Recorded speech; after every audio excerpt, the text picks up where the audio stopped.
อันนี้เรามาหดสงอยู่บันกงเด้อ อ่านสลากอาจารย์ เอาไหม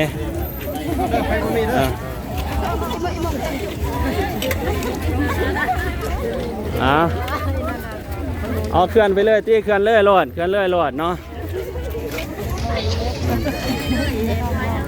อ้าวหดสงเนาะสาธุสาธุสาธุ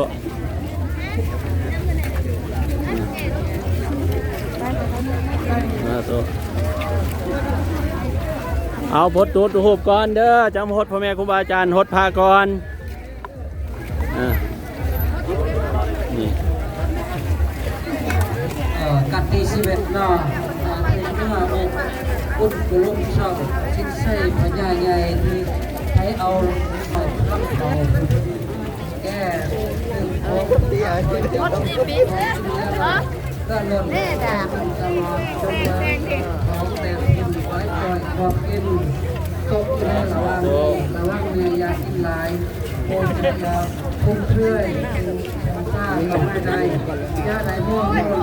เรื่องเดียวพวกเดียวจำได้ทุกเส้นมาเรียกว่ามาเตือนโอ้ยที่มีเพียงได้นะหดอาจารย์เลยต้องเลยหดเดี๋ยวสิหดเจ้านำอยู่เจ้หดพระแล้วก็หดอาจารย์เลยต้องเลยไม่อยู่เย็นเป็นสุขเลยเนี่ยประหยัดนำเด้อทุกบ้านเนาะใจที่ลายจะมาแล้วเนี่ยสาธุได้สาธุสาธุสุดบ่นั่งเลย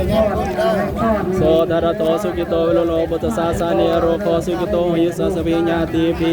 สาธุจิริแนว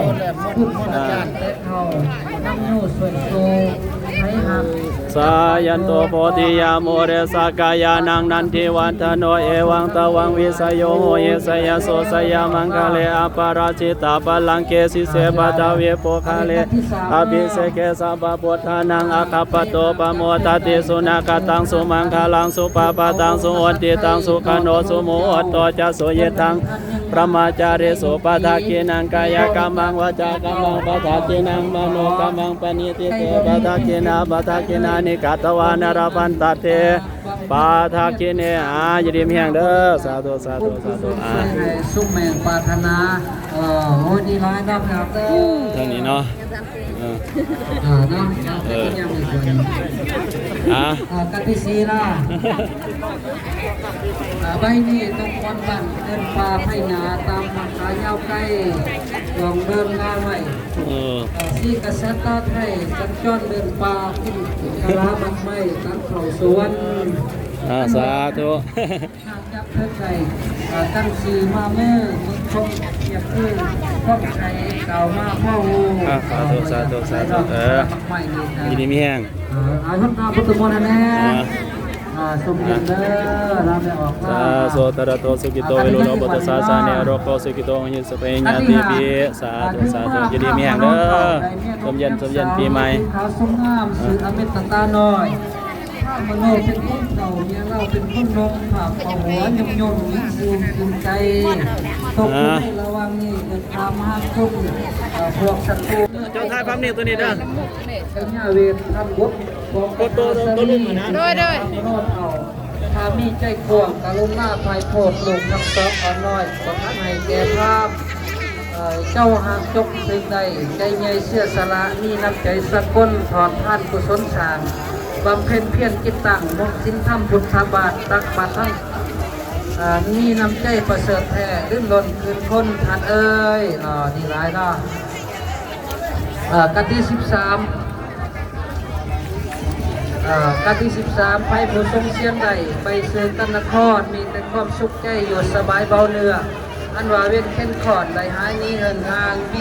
อยู่สร้างเมื่อบ้านในสมเย็นโอ้ดีร้ายเนาะไม่ออกเนาะเอากะทิสีเมื่อนี้ตกบอลบันปลาไผ่น้ำตามมาคายเงาใกล้เดินดุงเดินหนามีกับที่กษัตริย์ป้าไทยสัญจรเดินปลากินพลาหมันไปตามเขาสวนอันว่าไผ่หักจับถึงใหญ่มาเมื่อ